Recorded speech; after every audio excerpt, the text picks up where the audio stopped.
So, hi guys, good evening. So, kain po tayo. Today is my meal is, I need my own spaghetti version and two leftover chicken, fried chicken. I mean. So, kain po tayo.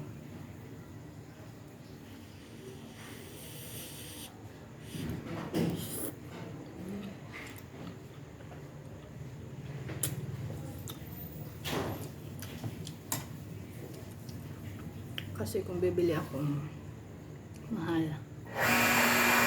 Unless magagawa na lang ako, makakamura pa ako, kasi sarap pa yung kain ko.